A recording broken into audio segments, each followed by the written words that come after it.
this traumatic childhood memory that I cannot forget. Sometimes I dream about it or just think about it late at night when I can't sleep and I'm feeling stressed. It sucks, and I thought maybe posting about it might help me get over it a little. So I'm sending this to you today, and when I was a kid, we were always struggling for money. I feel like we moved houses maybe 6 or 7 times, usually a downgrade to a much cheaper property, even a trailer one time, followed by a big upgrade because my dad never lived within our means. As soon as he had a bit of dough, we started spending it, living in luxury. It was kind of sweet. He wanted to provide for me, my mom, and my baby brother, but he just wasn't good at keeping hold of money. When he had a good job, we'd get takeout food every day, and he'd shower us with toys and mom with gifts. Then we'd lose everything and end up in some dirty-ass trailer park or something, and everyone would be stressed. Dad would never take it out on us, but he'd take it out on himself, smoking and drinking and falling into a stupor, so it took longer to break out of the rut and find the next job. I never really knew what my father did for work. He didn't have a profession exactly. He took on random jobs and schemes pretty much. He was always looking for his latest get-rich-quick gimmick, and if I'd try to list or even remember most of them, I'd probably be here all night. One time, he sold cigarettes out of the back of his car until the law shut him down. Another time, he got a group of parolee friends working as home decorators until a client realized that he didn't have the necessary licenses and insurance when one of the guys fell through the roof. It was just things like this, all the time, and while he was a fun dad, it also made my childhood incredibly stressful, especially after my baby brother Barton was born and wouldn't stop crying all the time.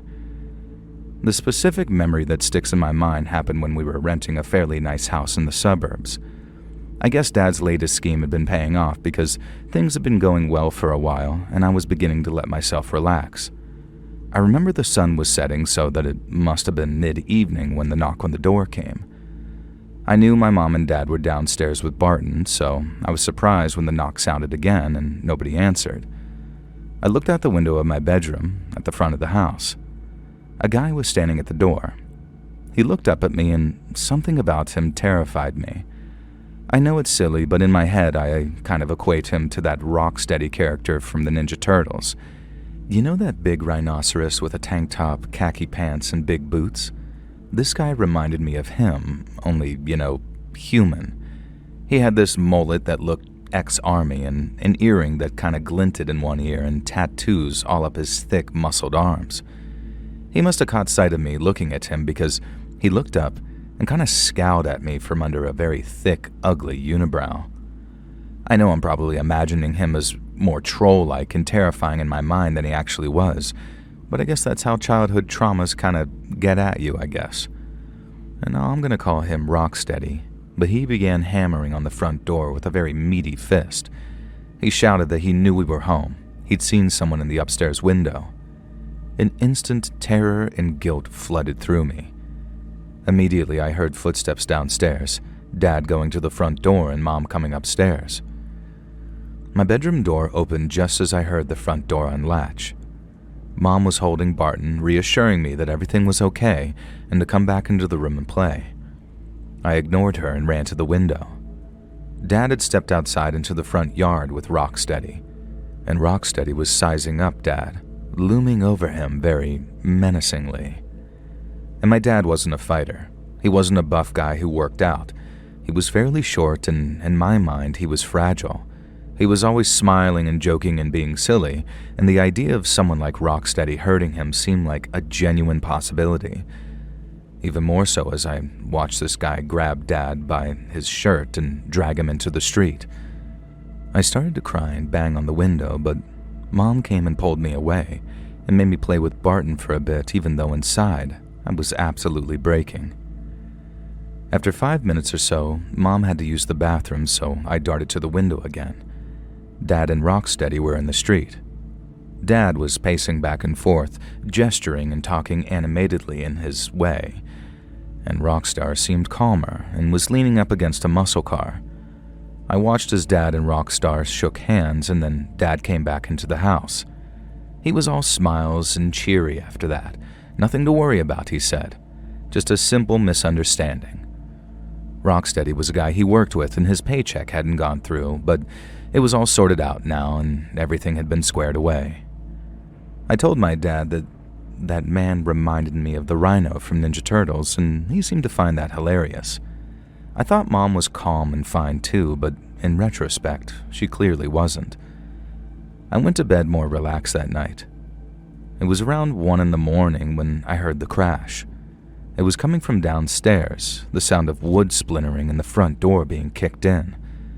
I looked out the window in terror to see 3 men coming through our front door, and Rocksteady was taking up the rear.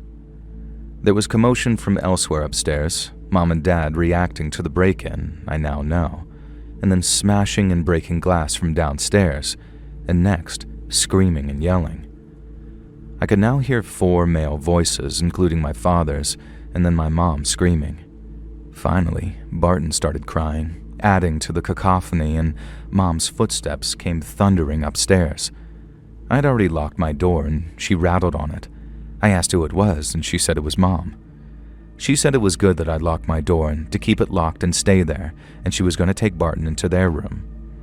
She told me not to come out under any circumstances, and that Daddy was fine, and not to worry. His friends had just come over and they were just being loud. Even at my young age, I knew that this was all nonsense, but I told Mom I'd stay put. So I had to sit there on my bed listening to the 3 men smash up our things downstairs. Dad was yelling for a while, and then I heard another crash, and his voice stopped. I was crying to myself, these heavy sobs, and I felt like my chest was going to burst and my heart would explode. It felt like the chaos went on forever. Eventually, things fell silent and I thought I was safe. And suddenly there was a hammering on my door. The wooden frame shuddered and I screamed. A male voice I didn't recognize called out, telling me to open the door. I'll just call this one Creepshow. And he called me a little B-word and said that if I was Colin's daughter, Colin was my dad, I was gonna suffer. Creepshow started saying all these awful things he was going to do to me that I don't want to repeat here. Stuff that as a little kid I'd never even heard of before. I was still sobbing, crying, and freaking out. Then I heard a bang from out in the hallway, like someone punching a wall. A voice asked what the F Creepshow was talking about, and I recognized the voice as that Rocksteady guy. Creepshow said that Colin's daughter, the little B-word, was hiding in here and he was going to drag her out and show Colin what happened to the daughters of men who don't pay up. Rocksteady absolutely lost it. He started screaming at this guy, saying that I was only 7 years old and what kind of sicko threatens a kid. That they were just here to scare Colin to get what they were owed, but this was way over the line. Creepshow didn't back down and started hurling abuse at Rocksteady. There was a moment of silence, and then suddenly my door came splintering open. A man I didn't even recognize, who I later learned was Creepshow, flew backwards into the room, having just been drop-kicked probably through the door by that Rocksteady guy. And now Rocksteady rushed into the room, grabbed Creepshow from the floor, dragged him up, and threw him out. He looked at me, and the terrifying guy I had been so afraid of suddenly melted away, and his face softened. I've never seen someone transform like that before or since. Rocksteady told me he was sorry. He didn't really mean for things to go this way. And then he returned to beating the absolute crap out of Creepshow for daring to threaten a little girl like that. The outcome of this story is truly bizarre. Rocksteady genuinely felt so bad about bringing that kind of person to our house that he even offered to pay Dad for the damage. Dad was a bit bruised and scared, but ultimately okay. He didn't really want to call the cops because, well, whatever he was involved in probably wasn't very legal. Rocksteady and the other guy, who was just some sidekick that I'd never even saw, promised that they'd take Creepshow away and deal with him. Dad told us later that the 3 men were some bikers he'd hired to work on a project with him, and something had gone wrong with paying them apparently. He made things right with Rocksteady, and after that, Dad went completely straight. I guess it took my life being threatened to finally wake him up. Dad passed away recently, and he lived an honest life ever since that day. I have no idea what happened to Rocksteady or that Creepshow guy, and it's not Rocksteady who causes me to wake up at night, panicking and scared. It's Creepshow. The things he said to me through that door, the punishments he promised to beat out of me, they're not anything that a 7-year-old girl should ever have to hear. No, I'm sure Creepshow isn't even alive anymore. When Rocksteady drop-kicked him through my bedroom door, he looked like he must have been in his 50s even then. He'd had to have been over 80 by now, so I can only hope that he died in pain and misery. But sometimes late at night, I imagine he's still out there, walking up the stairs to my bedroom door, and this time my dad and Rocksteady are no longer around to stop him.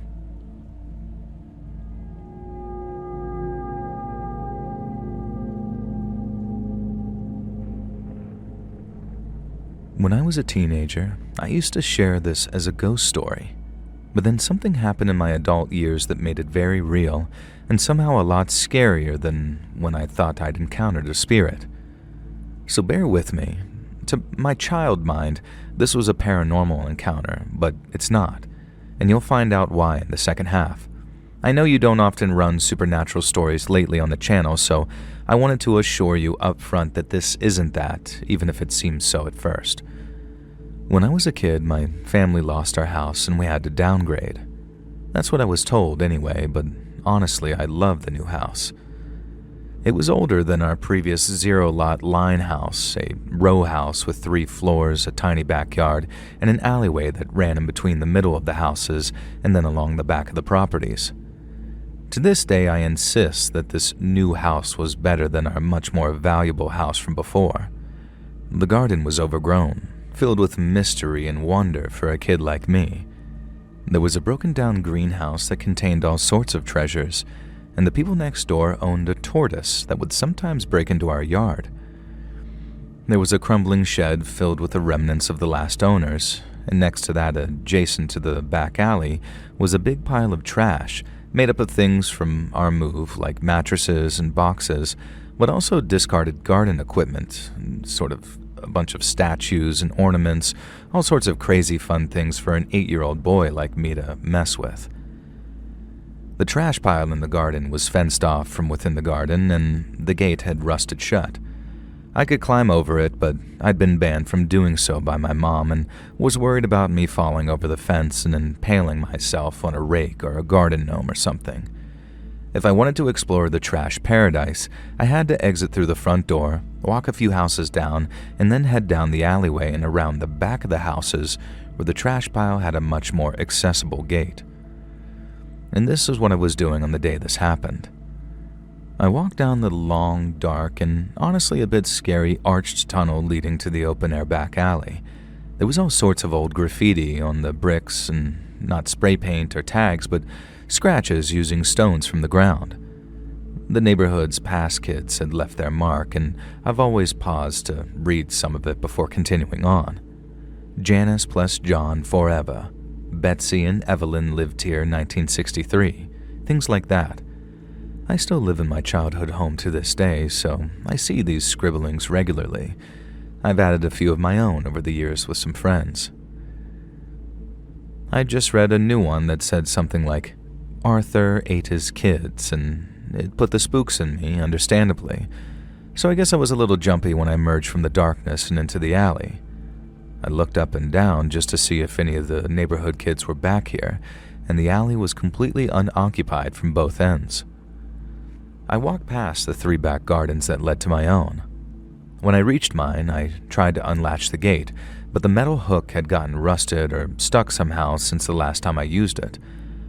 I was reaching over the fence trying to work out why it wouldn't come unhooked when I felt rough, pinching fingers on my arm. I spun around and came face to face with an ancient-looking man. He wasn't one of those kindly, pleasant-looking old folks. This guy had a mean, spiteful look in his eyes. He had dirty whiskers sprouting from his chin and wiry white hair that had yellowed with tobacco discoloration at the temples. In my memory, his irises were non-existent, just huge black pupils swimming in his scleras. Tufts of hair grew from his nostrils, and his big ears protruded in a way that almost made me laugh. It was hard to laugh with his tight, vicious grip on my arm, though. The man absolutely stank, too, of dampness and just body odor. I tried to pull away, but his fingernails dug into my arm. He asked me what the hell I was doing, snooping back here. I told him I lived here, and he spat out that he thought I was a liar. And when he talked, I saw his teeth weren't just yellow, they were brown, black, or even missing. His breath stank of death, and that's the best I can describe it. My mind immediately went back to the graffiti that I'd just seen. Arthur ate his kids. And this guy certainly smelled like he'd eaten a kid or two in his day. The old man tugged on my arm again hard and made me wince in pain. He called me a liar and a thief and said he'd turn me into the authorities. He told me that I had to come with him so I wouldn't run away. I'd been warned by my parents and teachers about what dirty, stinky old men could do to young boys, even ones as old as 8 and as brave as me, so there was absolutely no way that I was letting him take me anywhere. Besides, even if he was telling the truth and he was going to hand me over to the quote-unquote authorities, I hadn't done anything wrong. The alleyway was public, and the house I was going into was mine. I did the only thing I could think to do, pulled myself free from his arm, and then yeeted myself over the little fence leading into the backyard. Mom was right. There was a danger of impaling myself if I jumped into the trash pile recklessly, and I was damn lucky that I managed to stop with a sharp shard of metal just slightly pressing into my thigh, enough to draw blood and make me wince, but not enough to do any damage.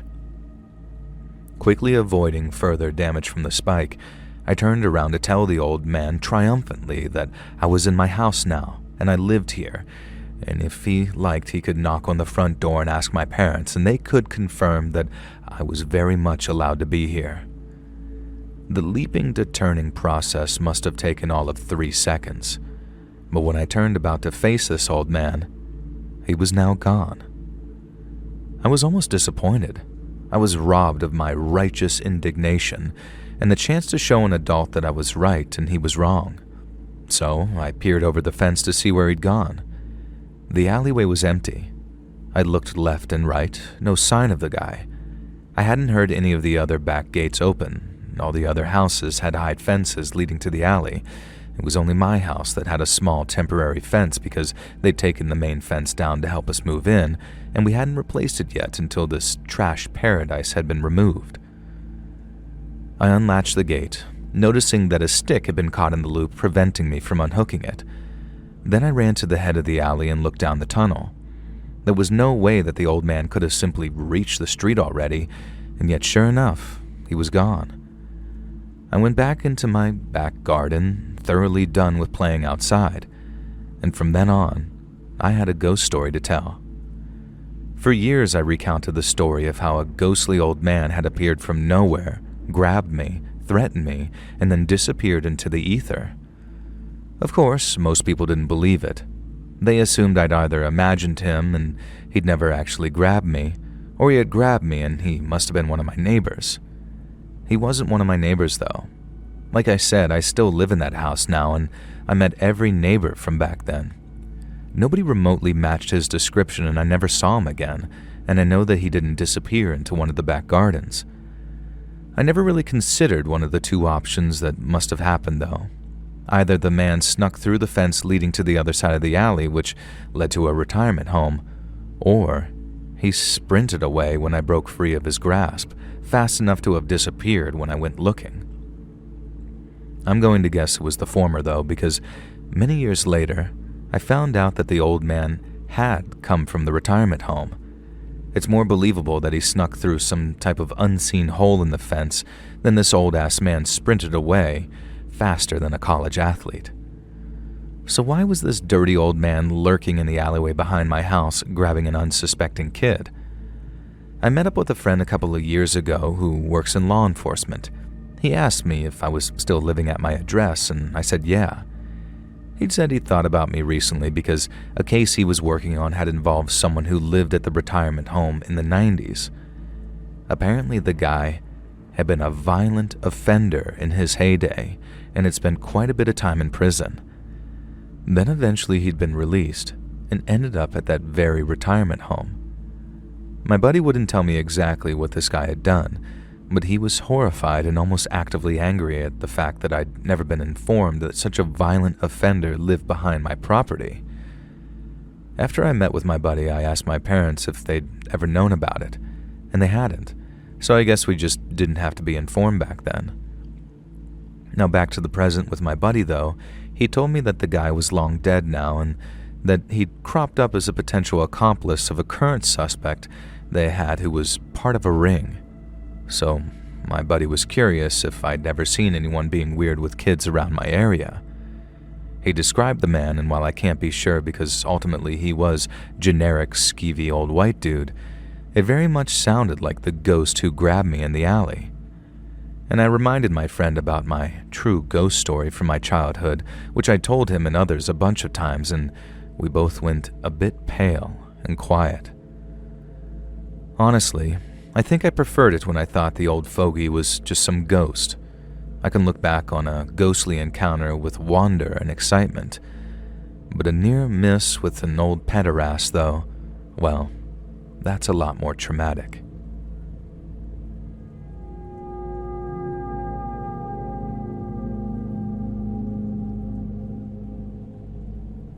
So me and my family moved to a new town in the early 2000s. Dad got a promotion at work, so we upgraded and moved to a nice place in the suburbs. Me and my sister got to attend a better school, Mom got to meet some new friends, and Dad had a much shorter drive to work. Everything was great. I was really excited to move, and I'd never moved to a different house before, and it seemed like a wild adventure. These days I look back and think what an idiot I was. Moving houses isn't something that I wish on my worst enemy, even under positive circumstances. It's so freaking stressful. But back then, I was a 6-year-old kid, so the world was all sunshine and rainbows. I'd never known true fear or suffering. At least until the day this all happened. I remember that day that I had an argument with my sister. We were twins, so even as brother and sister, we almost never argue. She's my best friend and I hung out with her nearly all the time, so I was really salty and upset that this day we'd fallen out. I don't even remember why, but I definitely remember that it was her fault. Hi, Holly, if you're listening to this, you know I'm gonna send it to you, if Let's Read narrates it. We'd lived in the neighborhood for about 6 months by this point, but I'd only met and befriended the kids that lived across the street, brothers Mike and Joe. Most of the other houses were occupied by older folks. It was kind of a quiet community, perfect for older couples but less popular for families with kids. I knew there was one other family though, just at the end of the cul-de-sac around the corner. They were a big family, Mom, Dad, 3 sisters, and a brother. We knew them vaguely from church, and they were known as an extremely nice, friendly family, so I thought nothing of just wandering around their house and knocking for them to see if they wanted to come play. 2 of them did, the girl my age, Kathy, and her brother, Will. We played various ball games and whatever other silly things kids enjoyed back then. It was fun, and I liked them. Then, from a field across the road, a group of other kids came strolling over. One of them was Will's friend and a few other kids, and then Will's friend's cousin, who was a chunky, loud, and angry girl called Hester. Hester was about 10, so older than most of us, and she lorded that fact over the other kids. Immediately I could tell that she was an insufferable little brat, and after just an hour she started picking on 5 or 6 different kids in turn, making people cry or turn on each other in the way that bullies do. Of course, because Hester was such an obnoxious, unpleasant person, everyone wanted to impress her. And that's how it is when you're kids, I guess. After a bit, Hester declared that our neighborhood was fake and gay and dumb, and if us stupid kids knew what was good for us, we'd follow her across the field to a much cooler place. None of us were allowed to go that far from home, and none of us wanted to get hurt by Hester either, as she would be threatening. And the place that Hester led us to was actually cool. It was the beginnings of a park, sort of half set up and half under construction. A set of monkey bars and a swing set had already been set up, and a teeter-totter and a merry-go-round were abandoned on the green half covered in plastic. I guess it says something about the nature of the area that these things were just left there waiting for construction to resume after the weekend, and that the area wasn't fenced off or anything. And like moths to the flame, some of the kids waddled wide-eyed over to the swings and began playing there. And Hester commanded everyone to follow her, though, and led us to a stack of concrete tubes. They were stacked in a pyramid shape, 3 on the bottom, 2 in the middle, 1 on the top. "Who's brave enough to go inside?" Hester screeched, pointing at the middle tube on the bottom. And this seemed like a terribly stupid idea. The tubes were fastened together with some kind of metallic straps that held them in place, but even then, and even at 6, I was aware that these tubes were potentially incredibly dangerous, and incredibly stupid that anyone had left them unattended. "I'll do it," I said. So I got down on my hands and knees and carefully, nervously crawled into the tube. And I called that I was in, and then behind me, the light disappeared. I tried to turn around and discovered that the tube was just too small for me to turn around in. And that's how I discovered that I suffer from crippling claustrophobia.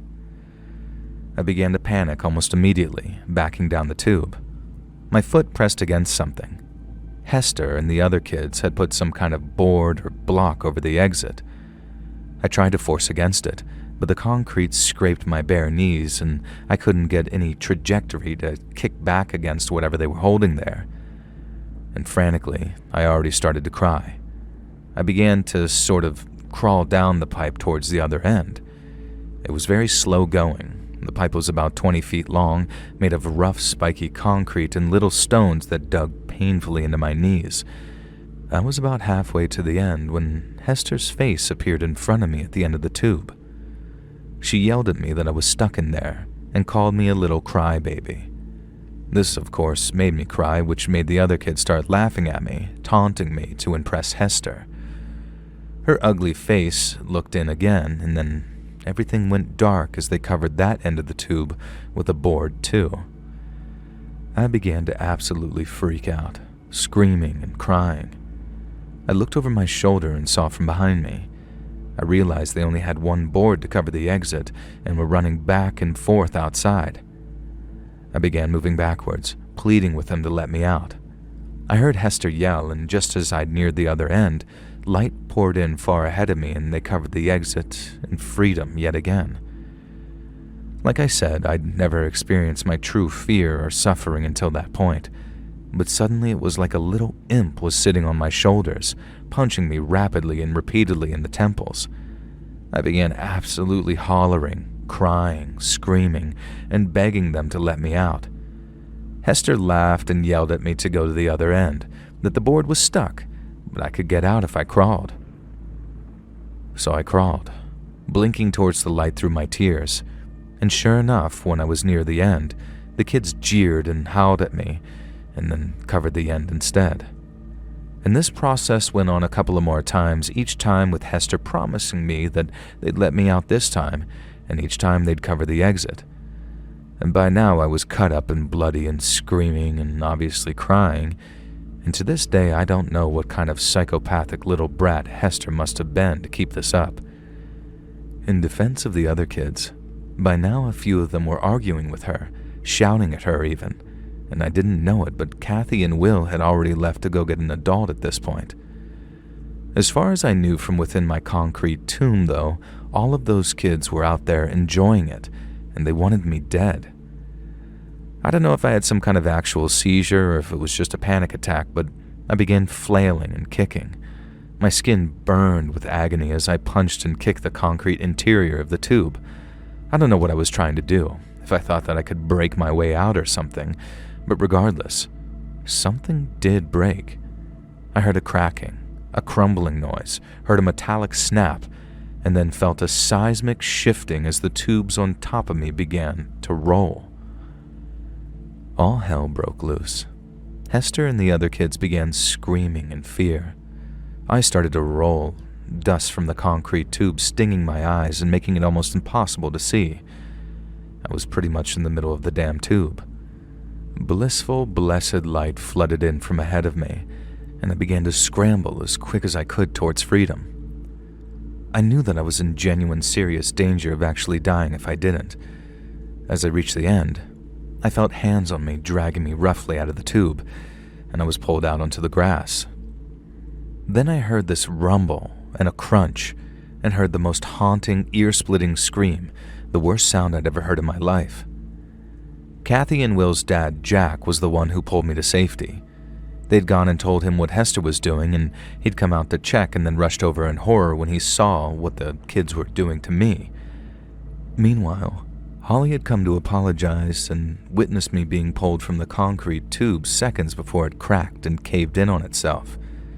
If Jack hadn't pulled me out those last few feet, I genuinely don't think that I'd be here to write this story, at least not in one piece. The horrific scream that I heard had come from Hester's cousin, George, Will's friend, who lived nearby. One of the concrete tubes had just rolled off the stack and literally crushed his leg. I caught a glimpse of it as I was carried away by Jack, and holy crap, it was like there wasn't even a leg there. He was eventually fine, thankfully, but he had to have multiple metal pins surgically inserted into his leg, and a bunch of physical therapy, and Hester's family had to foot the entire bill. I have no idea what happened to her, and I wish her all the best, and I hope she went on to have a great and fulfilling life. Just kidding. I don't think I can really say what I feel about her without getting you demonetized. And so that's the childhood trauma that still keeps me up at night to this day. I still can't stay in enclosed spaces. Even elevators make me panic, and while I can manage them if I have to, I'd always rather take the stairs.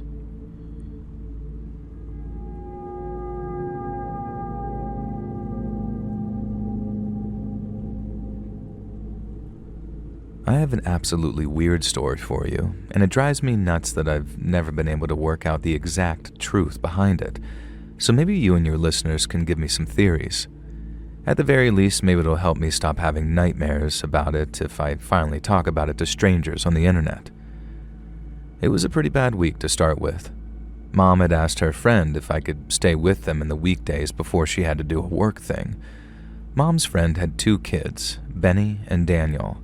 Benny was my age and was my friend from school, and Daniel was younger. She was kind of a whiny, wet blanket kid who was constantly crying and moaning and kicking up a fuss about stuff.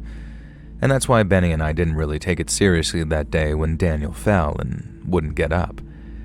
Instead, he just sat there, screaming and crying, saying, "It hurts, it hurts." We laughed at him to start with.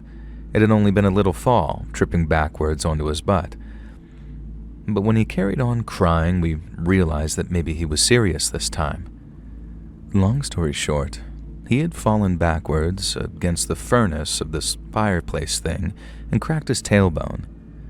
Easy enough to recover from, but it required a hospital trip, and there was no way that Benny and Daniel's mom, Nancy, was going to tolerate Benny and I under her feet in a hospital waiting room all day.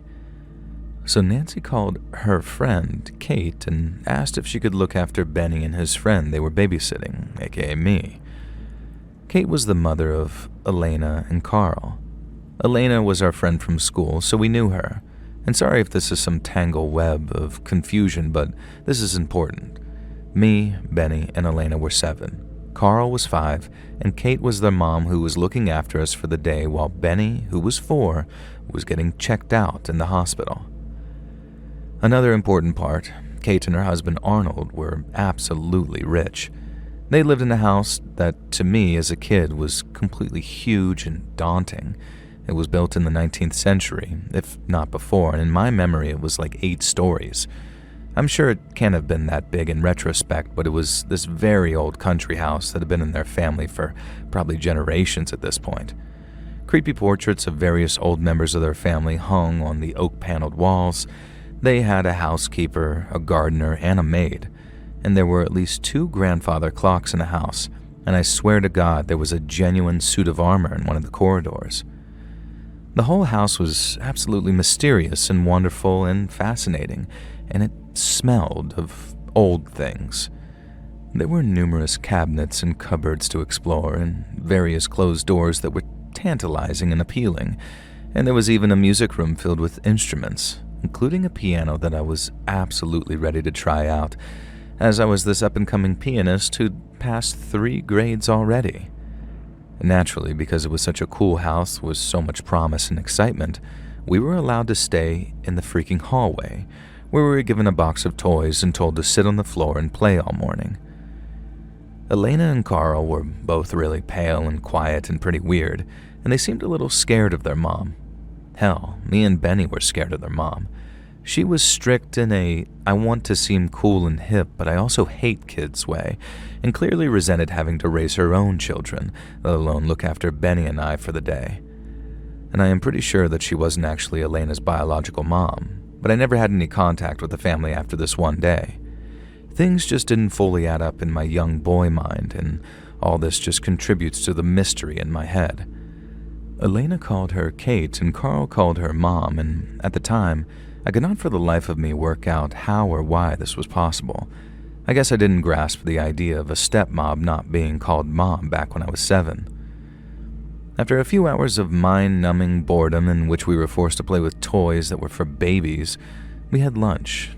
I forget what it was, but I remember it being the most boring, bland lunch I've ever eaten, and I remember thinking that I was glad that we didn't have a big, valuable house if it meant that you had to eat boring crap as a sort of compromise. Benny was normally the class clown, but I guess he'd been babysat by Kate before because he was on his best boring behavior that day. He'd barely talk, in fact, and it was really unsettling to see my friend acting so muted.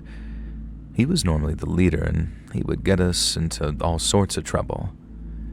After lunch, Kate allowed us to play in the garden, which was a sprawling, mysterious wonderland of trees. There was a pond, flower beds, and a vegetable garden. So, of course, we were only allowed to stay on the patio area, in sight of Kate at all times while she sat in the kitchen watching daytime TV.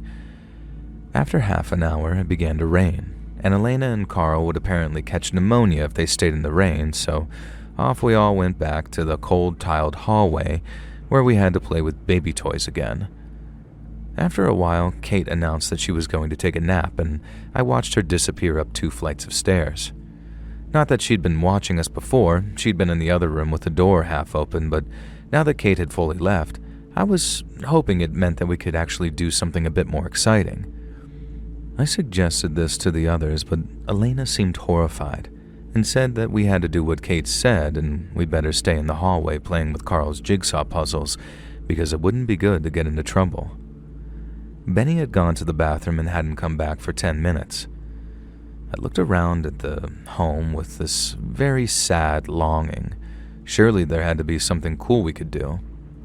I asked Elena if the house was haunted, and Carl began to sniffle, and Elena explained that he was afraid of ghosts. God, what a crybaby. He made Danny look like a badass, and Elena explained that no, there were no ghosts here. I asked who else lived there, and she said it was just her, Kate, and their dad, who was always away during the week in the city. Even at 7 years old, I knew enough to feel bad for Elena here. Kate clearly wasn't a nice mom, and I kinda understood why Elena was always on her own and lonely at school. I asked about the house staff, and Elena said that they came from the nearby village a few days a week. And I found it incredible that such a huge house could have so few people living in it, especially when the kids seemingly weren't allowed in most of the rooms. Benny still wasn't back, and I needed to use the bathroom. At first, Elena said that I'd have to wait, but then she relented and said that there was one upstairs as long as I promised not to touch or break anything. I needed to pee so bad I thought that I was actually going to wet myself, so I promised her on my life. She told me it was upstairs and on the left, so I ran upstairs, quiet as I could so Kate wouldn't hear and yell at me. I found the bathroom, and it looked and smelled like my great Nan's bathroom, full of pink doilies and one of those knitted toilet roll covers with a doll's body in it. None of it looked like it belonged to a young modern family, and the whole place was so weird. I washed my hands and left the bathroom. I was about to go downstairs and behave myself, honestly, but then I heard sounds coming from one of the rooms. I knew Kate had gone up to the next floor and their dad was away for work, so I thought maybe Benny had come upstairs even though there was no way that he could have gotten up here without seeing me. I approached the door. I heard another sound from inside, and it sounded like a person in distress. To this day, I would swear that I heard the word help. I opened the door, and the sight that lay inside stays with me into adulthood.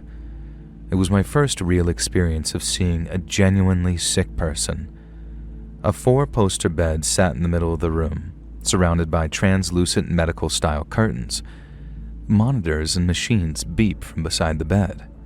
I didn't recognize them at the time, but since I know there was at least a heart monitor and some kind of machine to aid with breathing. There were a couple of other machines there too that I can't even begin to tell you the function of. The room stank of illness and antiseptic. It had the function of a hospital room, but otherwise it was like the rest of the house. Oak-paneled walls, old furniture, fancy cabinets, and yes, another grandfather clock. It was just the bed, the machines, and the person in the bed that were out of place. I took a step in the room, trying to see more details of the figure that lay in the bed. I genuinely can't be sure if I'm misremembering this, but in my head, I remember her being fully covered in a sheet, almost like a shroud. I genuinely thought that I was looking at a dead body at first. Then I realized the machines at least suggested that the person was alive, and looking closer I could see the sheet rising and falling as the person breathed. I had a vague understanding of what a coma was, and it occurred to me that this mysterious person hidden away in the bedroom of this huge house might be in one. At least I considered this for a moment when the figure sat bolt upright and yanked the curtain covering the bed away. The person in the bed was a woman. She can't have been older than Kate or Nancy or my own mom, but she looked severely aged at the same time. Her hair was slicked back with sweat, her skin pale and gaunt. She looked a bit like Elena, but ancient. The woman held out a hand to me, and I thought that she was calling to me. She started making sounds with her mouth, this sort of clicking coming from her throat, then moaning, but nothing I could recognize as words. And then her eyes snapped open wide, and so did her mouth, and it was like she was screaming, but silently. Again, I can't be sure if this was just in my head, as the stories become more terrifying to me over the years, but I'm sure she pointed at me. I let out a little scream, turned, ran, and thundered down the stairs. When I asked Elena who the woman in the room was, she looked completely pale and sick. She told me it was her mom, and I told her that no, it wasn't. It was a sick woman, not Kate. Dumbass me couldn't grasp that Mom was someone else. Benny had returned from the bathroom by this point, and I started frantically telling him about the sick woman upstairs. His eyes widened, and he said that we should go and check on her. Elena started whispering in panic to us, saying that we mustn't go back upstairs. Carl, of course, started crying again. And before we could do anything, Kate came storming down. And I had never been yelled at by my friend's mom before in a way that Kate screamed at me then, calling me a disobedient little brat, a troublemaker, all sorts of things. I burst into tears. I had no idea what I'd done wrong. I thought someone was in trouble in the room, so I checked on them, and then when I realized I'd disturbed some sick lady, I'd left. Kate was having none of it, though, and said that there was no way that she was putting up with this. She used a lot more swear words than that, and I remember being shocked at an adult talking to me that way. She called up Nancy, who luckily had just gotten out of the hospital with Danny. Kate stared at us silently for 20 minutes it took for Nancy to come collect us. Nancy scolded us repeatedly on the drive home, then made us sit in the utility room for the last hour of the day until Mom came to pick me up. I heard Mom and Nancy talking in quiet voices. Then on the way home, I told Mom exactly what had happened. I guess Mom took my side because that night I heard her on the phone yelling at Nancy that it wasn't appropriate to send me to be looked after by Kate anyway, and that nobody had the right to yell at her kid and punish him for something that he hadn't even done wrong. They stopped being friends after that, and Benny and I kind of stopped hanging out shortly after, which was fine by me because he was always getting me in trouble anyways. I didn't really expect the incident to have such a long-lasting effect in my mind as it has. I have absolutely no idea what was going on in that house. When I saw Elena at school the next week, she was quiet and wouldn't talk to me and had bruises on her arms. I wish I'd been able to do something about it back then. I'm pretty sure some kind of abuse was going on in that household, but as a 7-year-old, I didn't have the vocabulary or know-how to say or do anything about it.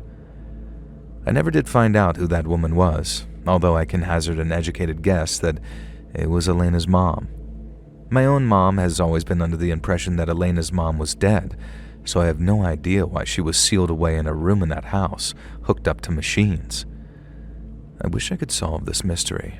And like I said, maybe your listeners have some theories, but in the meantime, I guess I'll continue waking up in the middle of the night, haunted by nightmares of a dying woman, sitting upright in her sick bed, throwing back her shroud and pointing straight at me.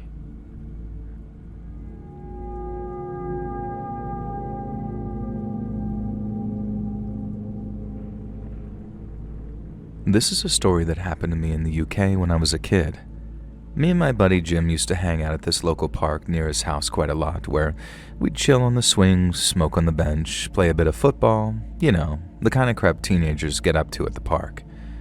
We were honestly good friends, goody two-shoes even, and just never got up to anything sordid, really. I had a couple of friends who made a hobby of setting fires inside public toilets, like inside the actual toilet bowls, and they'd recently been yanked into the cop shop for a warning, and it had kind of traumatized the poor lads, so Jimbo and I were extra determined to keep our noses clean and be good kids. We were walking back to my house down a street we'd walked down a billion times. Most of the buildings along the street were houses, but a few of them were houses that had been converted into the premises for business. I forget what exactly there was, but one of them was a taxi rank. So they used the living room as a makeshift office, which you could see into through these huge bay windows at the front. There was a 2-car driveway which could house 2 of the taxis, then a couple of other taxis would park on the street. I guess then people would call up and book a taxi and they'd dispatch it to a location, etc. This was years before Uber, back when in the UK anyway, there would just be a designated area in town and whatever for taxis to wait in, or outside the cinema or Hollywood Bowl and all of that. I guess the taxis stayed on this residential street when they weren't in use because the headquarters were there. I could never work out why they needed a whole house as the taxi rank, nor could I imagine what was in the other rooms. I can make a good guess now, but I don't want to spoil anything. Anyway, I'll call these Jabens Munter taxis because it's as good a name as any. So me and Jimbo were making our way home past Munter taxis when I had to stop to do my shoelace up. These were the days before ChatGPT and Skibbity toilets, so you had to tie your own damn shoes back then. So that's what I did. I stopped and crouched down and began to tie my lace. Shock horror. I guess I'd accidentally decided to stop next to one of Munter taxi's cars though, because within seconds of me dropping to my knees, the door to the taxi rank burst open and an angry middle-aged Turkish guy came charging out. He hooted at the top of his voice, screaming at Jimbo and me. What were we doing? Why had we stopped there? What were we trying to do to his effing taxi? He was sick of us damn R-word kids effing up their cars. Were we cops? Were we keying the taxi? Wait, were we cops? Huh? Now I jumped to my feet, gesturing to my half-tied lace, and told him that I had in fact stopped to tie my shoelace. The Turkish man almost exploded in rage at this. I was absolutely baffled. He grabbed me and slammed me against the taxi, which, yeah, nice one, mate. If you're worried about someone vandalizing your stupid arse car, then good idea slamming a body up against it. And Jimbo, of course, decided that now was the perfect time to start taunting this taxi boss, calling him a prick and demanding that he let go of me, that we weren't doing anything wrong. But if he didn't let me go there and then he'd have a lot to reckon with. And I have no idea what Jimbo even had in mind. I don't think he'd ever thrown a punch in his entire life, and still probably hasn't, but he was a mouthy sod at times. Taxi wanker was having none of it and dragged me forward, then slammed me back again. Then he threw me aside and pointed at the car. He screamed that I'd put a dent in it when I'd tied my shoelace, and I helpfully pointed out that it was probably when he slammed me against the taxi just then. And this caused him to grab me and punch me in the stomach. Not very hard, but enough to bring tears to my eyes. Jimbo started yelling at him again, this time taking things a bit more seriously. Meanwhile, 2 younger guys came out of the taxi rank, a white guy and another Turkish lad. The Turkish lad looked a bit apologetic, but the white guy was someone I'd seen driving the taxis around town before, a bit of a hard nut. He was holding a plank, getting ready to raise it like he was about to brain me with it. This plank guy started yelling at us alongside the taxi driver, and he said that we were the kids who had been repeatedly vandalizing their taxis, and that we were gonna effing pay now that they'd caught us. I had never touched their damn taxis before, apart from actually using their services a few times, and I told them this. I said we lived nearby and were just walking home, and I'd stopped to tie my lace. I again pointed out that my lace was untied, and if they'd just look, they'd see that I hadn't done anything to the freaking taxi. Young Turk leaned in and whispered something to this taxi guy. Plank guy did that thing that the hard kids in schools do, where they lunge at you and then stop, trying to intimidate me. He waved the plank around, and I genuinely thought that he was going to hit me for a second. Jimbo had his phone out, and this was the days of the Nokia 3310s, so we didn't have cameras and stuff like that, but we did have the means to call the law. Jimbo said he was going to dial 999 because we had nothing to hide, and this caused Taxi Wanker to freak out. He started screaming and hollering that if we called the law, we'd be dead men. And Christ on a cracker, buddy, overreacting much? And that's when I twigged that maybe something more serious was going on here than a taxi firm being protective over their vehicles. I figured we probably needed to extricate ourselves from the situation pretty sharply, and I shot Jimbo a look, hoping he'd understand exactly what I was thinking. Instead, he called the men a bunch of tossers. Well, nothing for it. I shoved Taxi Wanker with all my might, knocking him into the plank man, and then Jimbo and I pounded sand and ran down the street, darting across the busy main road and narrowly missing being flattened by the number 8 bus to Staple Grove. Then we were back at my house and home free. My stomach hurt where Taxi Wanker had punched me, but other than that we were safe, and we vowed that we wouldn't take that shortcut back from the park anymore and thought nothing of it. Now, a few months later, my dad showed me a story in the paper. A local taxi firm had been shut down for their role in distributing heroin and cocaine. And get this, smuggling blood diamonds. And yep, of course, it was Munter Taxis. So I guess that's why they used an entire house as their headquarters, storing and packing drugs, and again, I emphasize this, blood diamonds. Now, Jimbo and I almost came a cropper from honest-to-God blood diamond smugglers. That's kind of badass, if not a bit terrifying, and in retrospect, it's no wonder they got so touchy-feely about me stopping to tie my shoe.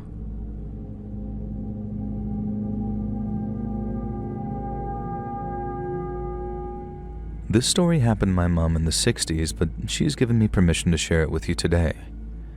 She was about 4 years old and playing with her friends at a local park. It was a whole group of them hanging out in the swings and whatnot.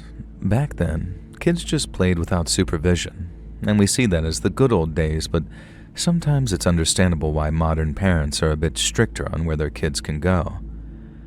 Now, this was back in the United Kingdom. Parks used to have a park keeper who would be employed by the council to maintain the grass, keep the play park equipment working, things like that. And now everything is done by outside contractors. But back in the day, it used to be a guy, usually a retiree who wore a park keeper uniform and had a little shack on the corner of the park. Most park keepers would become a popular staple with the kids who played there, and Mr. Claude was no different. Mum says he was a friendly old lad with a twinkle in his eye and a bag of toffees he'd secretly offer to his favorite kids, one of whom was my mum. Mr. Claude was friends with my grandparents, too. He'd been a local fixture in the town for as long as they could remember even, and everyone had fond opinions of the old fella. And that's why when Mr. Claude approached Mum in the park that day, she thought nothing of it. He called her over, away from her friends, and patted the bench under the tree for her to sit down. Mum joined him, and he asked if she was having a good day, if she was having fun, if she'd be starting school that autumn, just usual friendly chit-chat from the town's grandpa. Mum was a polite kid who loved to befriend and please adults, so she was only too happy to answer his questions. Mr. Claude reached into his pocket and withdrew his traditional rumpled paper bag of toffees, which he'd buy from the local corner shop. He gave Mum a toffee, and then, after a minute, he asked her if she liked kittens. Of course, what little kid doesn't like kittens? So Mum said yes, and Mr. Claude told her that the park cat, Shelley, had recently had kittens and they were in his park keeper's shack on the other side of the park, if she wanted to see them. Mum did, of course. She hadn't really been briefed that well on stranger danger, but she says that even if she had, it was Mr. Claude, so she would have trusted him enough to go with him. Go with him she did, and he led her by the hand to his hut. Inside, he locked the door, not that Mum realized that at the time, and then had her sit on a stool. She looked around but couldn't see Shelley or the kittens anywhere. Mr. Claude made a point of trying to find the kittens and couldn't, and then pulled a little cat sock puppet out of a drawer. Mum says he made her laugh pretending it was Shelley, the park cat, and everything seemed fine. And then Mr. Claude reached into the drawer again and pulled out a magazine. He showed it to Mum and asked her what she thought of it. It was a nudie magazine. Mum told him she didn't know and got shy and a bit scared. And then Mr. Claude began flicking through the magazine, showing her increasingly explicit images of women. Mum can't remember for sure, as it was nearly 60 years ago now, but she thinks she remembers it being some kind of fetish magazine. Mr. Claude began asking her, a little girl, if she liked what was in the magazine. Again, Mum said that she didn't know, and began to get a bit tearful and scared. Mr. Claude started to get cross with her, and told her that a park keeper was a bit like a policeman, and she had to listen to him and do what he said. I don't want to repeat what he told her to do next, but thank God Mum said no. She jumped off that stool and stomped her foot and told him that grown-ups don't say things like that to little girls. She remembers Mr. Claude laughing at this and telling her that she was a precious little brat. We think that he must have said precocious, but this is how she remembers it. And then he grabbed her by the wrist and began trying to guide her hand somewhere. And to this day, I'm sure someone was looking out for Mum, because before Mr. Claude could do anything, there was a harsh knocking at the door. It was Mum's brothers, Jules and Andrew. They'd come looking for Mum to bring her home for tea, and the other little kids told them that Mr. Claude had taken her to his shed. My Uncle Jules says he always suspected that Mr. Claude was a wrong'un, so he ran straight over. Then when they tried to enter the hut and found it locked, they began to panic. Thankfully, Jules' bashing on the door caused Mr. Claude to panic, and he unlocked the door to let Mum go. When they got home, they told my grandparents how Mr. Claude had tried to behave, but they told Mum that she must have misunderstood him, and that sweet old Mr. Claude wouldn't possibly have wanted to hurt Mum, but she should never go alone with adults like that again, but also definitely shouldn't worry or be traumatized by it.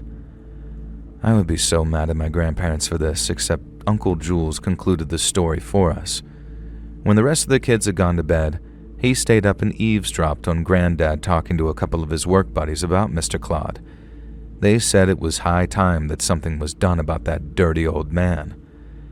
The next week, there was a new park keeper at the local park. Nobody heard from Mr. Claude again. The story went that he'd gone up country to live with his son because he was getting on in years. Maybe that's true. Maybe the local dads chased him off. Or maybe they banded together and delivered another kind of old-fashioned justice. Who can say?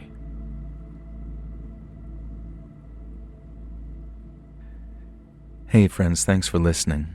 Click that notification bell to be alerted of all future narrations. I release new videos every Monday and Thursday at 9 p.m. Eastern Time, and there are super fun live streams on Sundays and Wednesday nights. If you got a story, be sure to submit them over at my email, letsreadsubmissions@gmail.com, and maybe even hear your story featured on the next video. And if you want to support me even more, grab early access to all future narrations and bonus content over on Patreon, or click that big join button to hear about the extra perks for members of the channel. And check out the Let's Read podcast, where you can hear all of these stories and big compilations located anywhere you listen to podcasts. Also, I have a true crime channel called Saturn Soul. All links in the description below. Thanks so much, friends. And remember, first rule of Fight Club: twerk.